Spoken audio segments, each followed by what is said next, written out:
Okay, lesson 10.2, arcs and chords, right? So 10.1 was our tangents. Tangents touch your circle in one place, okay? Arcs and chords, we start with an angle, okay? So we have a central angle. What that means is, given a circle,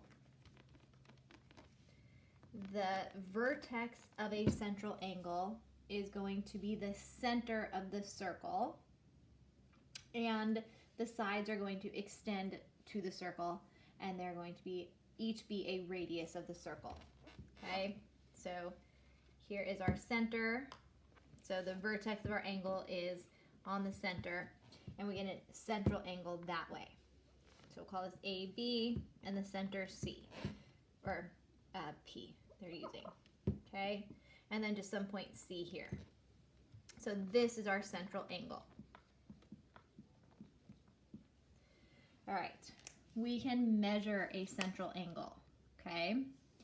And we start by saying that if it is less than 180, then points A and B and the center of the circle on the interior form the minor arc. Okay, so if this measure is less than 180, then the points between A and B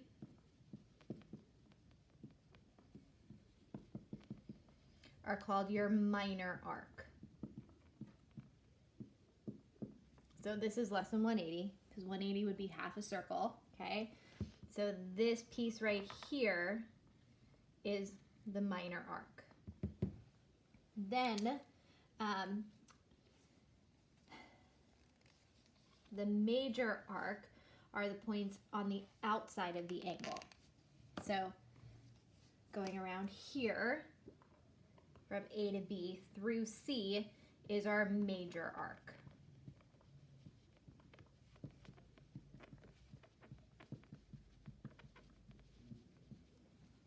Okay, so two different arcs. One's the major and one is the minor arc.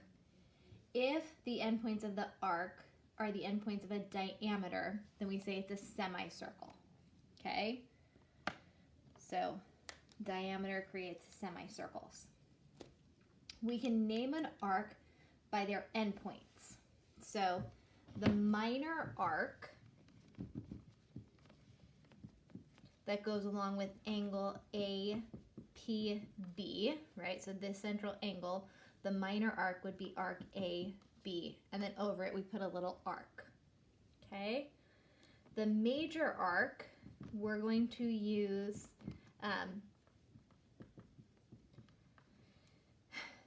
the extra point, right? Because if I say arc AB, that means I might be talking about this arc AB or the outside arc AB. So we're going to say the major arc associated with this central angle is arc ACB, because it tells you you're going from A through point C to point B.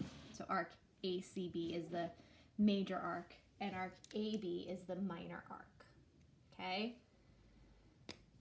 All right. We can also measure arcs. And the measure of a minor arc is the same as the measure of the central angle. Okay? So if you know the measure of the arc, or the angle, you know the measure of the arc. So measure of angle APB equals the measure of arc AB. And that's for less than, right? So if you know this angle here, that's the same as arc AB. And then a full circle is 360. So if you know this to be one number, then outside would be 360 minus that small value. Okay, so looking at your notes, an example, right, to see these measures. We have a circle, and here is the center at point H, EF is a diameter, and then you have a point G out here. So the measure of angle GHF equals 60 degrees. So the measure of arc GF, okay, because here's the angle we're talking about. So arc GF is also 60 degrees because this is a central angle, okay? Central angles equal the measure of the minor arc. So again, here's our circle, center at point A. We have A or B and D, so that's a diameter, and then point C here. We're told this is 148 degrees, okay? So we want to use that to find the measure of arc CD, of arc CDB, and of arc BCD. Okay, so arc CD, right? Arc CD is right here, and it corresponds to this central angle because A is the center. So arc CD is 148 degrees. Then the measure of arc CDB. Okay, so here is C, go from C, pass through D, back to B, right? So that is the measure of this arc, so arc CD, plus the measure of this arc, so BD. Well, BD is a diameter, so arc BD is 180 degrees because it's a semicircle, and this is 148. So the entire arc CDB is the sum of the two, which is 328 degrees. Okay. Then last, we're finding the measure of arc BCD. Not angle, arc.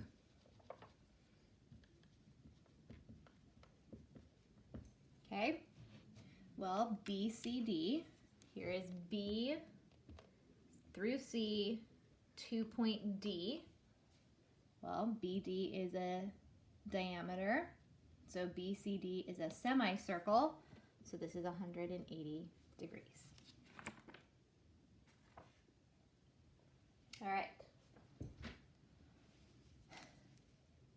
Central angles equal the minor arc, the measure of the minor arc. Okay. So just like line segment addition, angle addition, we have arc addition, right? This is our first postulate for this chapter.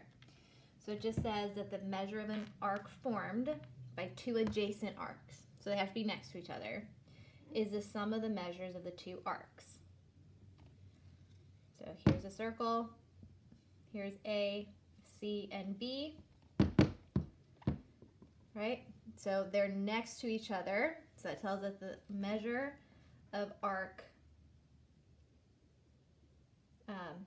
A, B, C.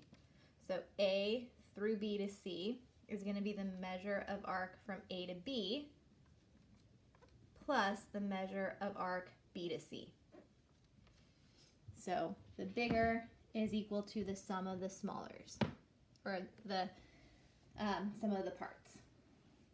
Okay, so here is a circle, and we have these lines through it. Here's point A, okay, and so A is in the middle, B, C, D, and E. So remember, these are also in your notes, okay? And then, can't see any of it. There it is, okay?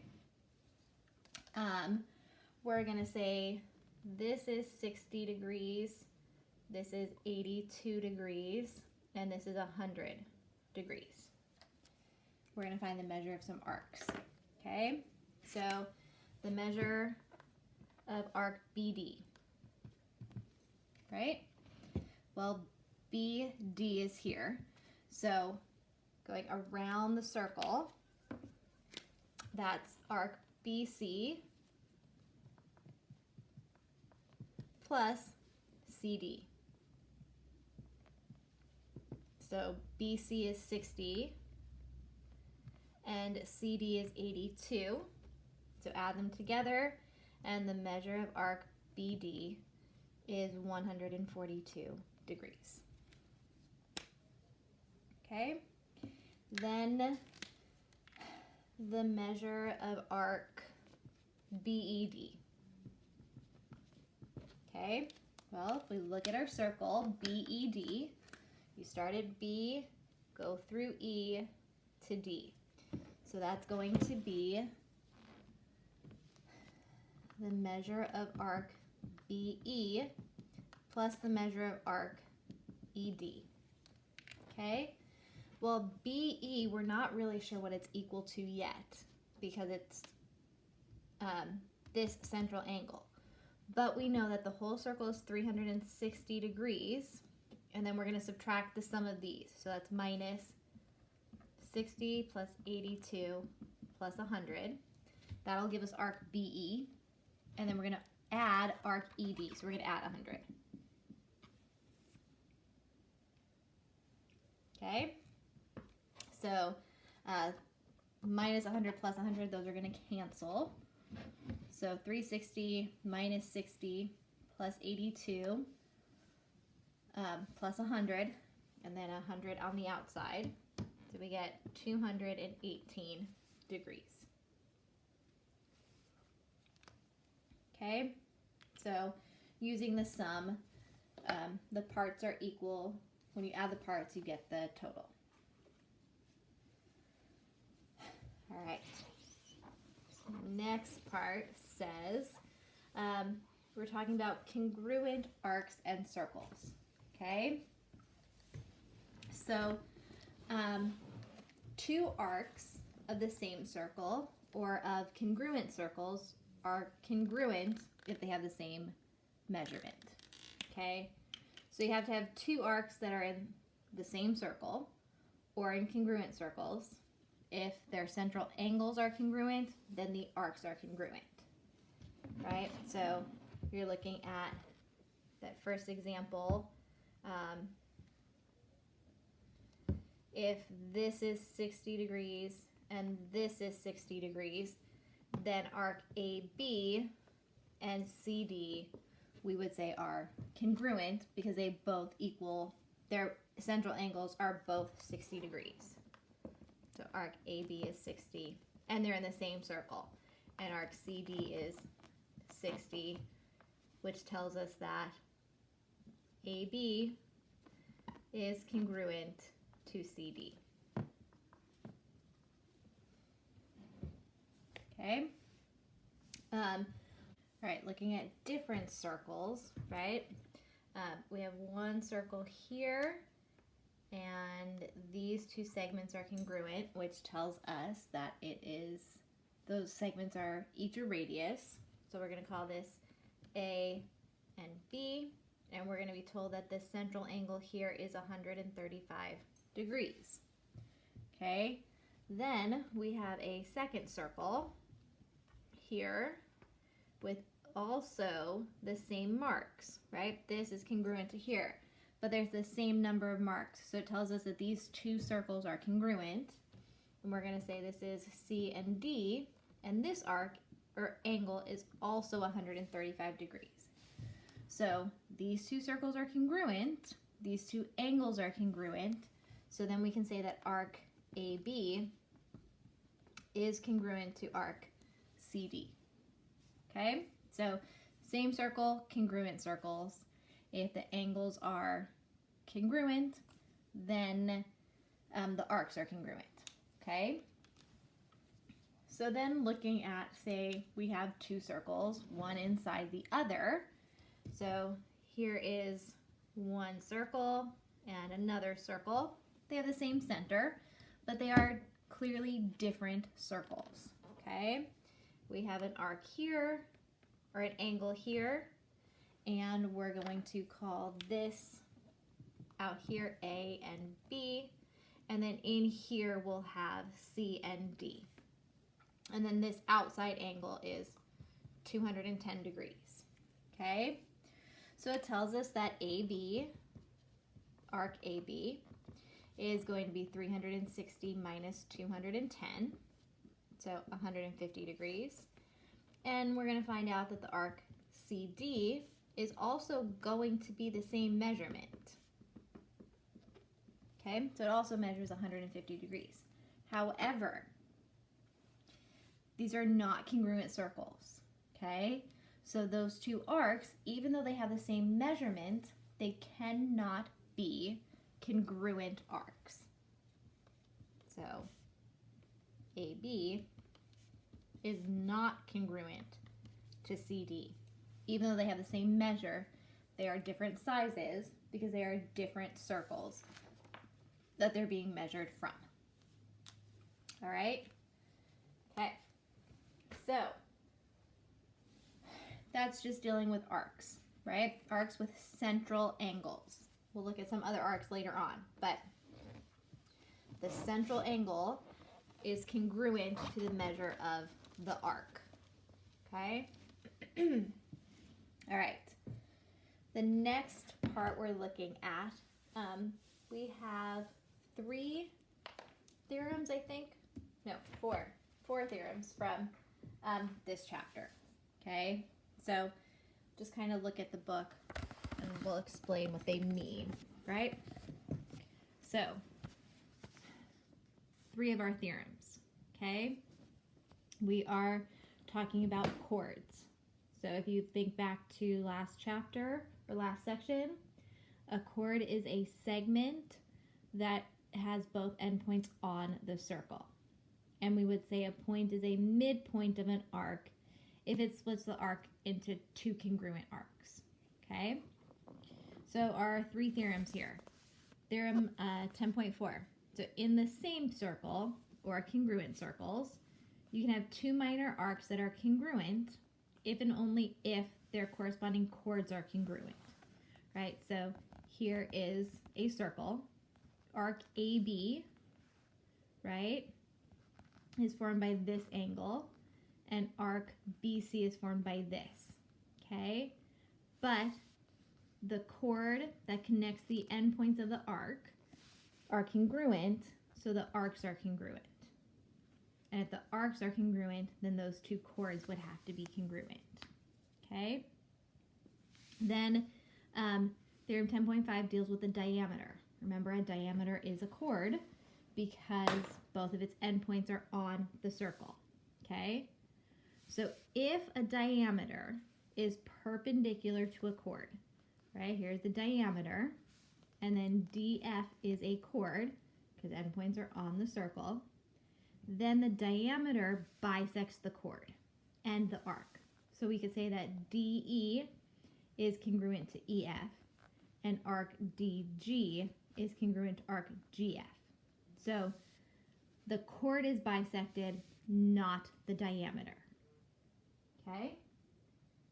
All right. Third theorem, 10.6. If one chord is perpendicular, a perpendicular bisector of another chord, then the first chord is a diameter. So it's kind of the converse here, okay? You have 2 chords. One of the chords has been bisected, and they're both perpendicular to each other. The chord that has not been bisected, so in this case it would be JK, would be the diameter of the circle. Okay? All right. Then, just to have it, we'll look at some examples, right? The last theorem for this chapter. So theorem 10.7. So again, these all kind of apply when you have the same circle or congruent circles. They have to be of the same size, okay? We can say that 2 chords are congruent if and only if they're equidistant from the center. So we could say that AB and CD are congruent if the segment that joins the chord to the center that's perpendicular, that's how we measure distance, are congruent. So if EF is congruent to EG. So these segments here, EF and EG, have to be perpendicular to the chord to be the distance between the chord and a point. Okay, it's something we learned back probably chapter 1 or 2, maybe a little bit later, right? The distance from a point to a line is the perpendicular segment that joins the point to the line. So we're looking at that for distance. All right? All right. So let's do a couple of examples. All right. So using theorem 10.4, okay, we're going to find the measure of an arc. So let me use a different pen. Let's use this one. So here is our circle, okay? A is the center of our circle. So we have from D to A and from A to C, and then point B is up here, okay? And we have chord DB and chord CB are drawn in. So it looks like this. And we are told that DB and CB are congruent. Told out here that arc DB is 3x plus 11. And this arc BC is 2x plus 48. Okay? All right, we are trying to find the measure of arc BC. Okay, so according to theorem 10.4, because these two chords are congruent, that tells us that the arcs are congruent. So then we know that arc BC is equal to arc BD. Okay? So if they're congruent, then they're equal, right? So then we know that arc BC is 2x plus 48, and we know arc BD is 3x plus 11. So then we're going to use this to find the value for x, and then we can find the measure of arc BC. So get x by itself, we're going to subtract 2x from both sides and subtract 11. So 37 equals x. It's not what we're being asked to find, but we need it to find the arc itself. Okay? So then back to the original question, it tells us that the measure of arc BC equals 2x plus 48. Okay, we just found x, so we're going to plug it in. So the measure of arc BC is 2 times 37 plus 48.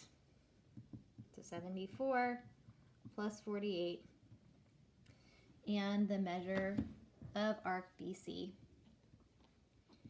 equals 122 degrees.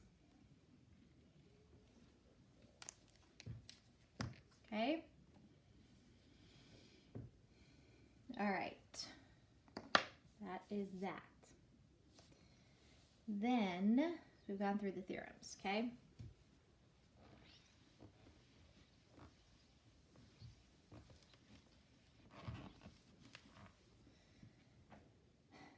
All right. One more example, and then we've made it through 10.2. All right. So, we know that line segment AB, I think that's what it's supposed to be. Yeah. So not arc. AB is equal to 12, and DE is equal to 12, and CE is equal to 7. Okay? We want to use that to find CG. And we have, here's our circle. Here is chord AB. Right, it's a chord because the endpoints are on the circle. Here is chord DE. Okay? C is the center. Then from C to G is here. We're told it's perpendicular. So that is the distance, you write it here, from center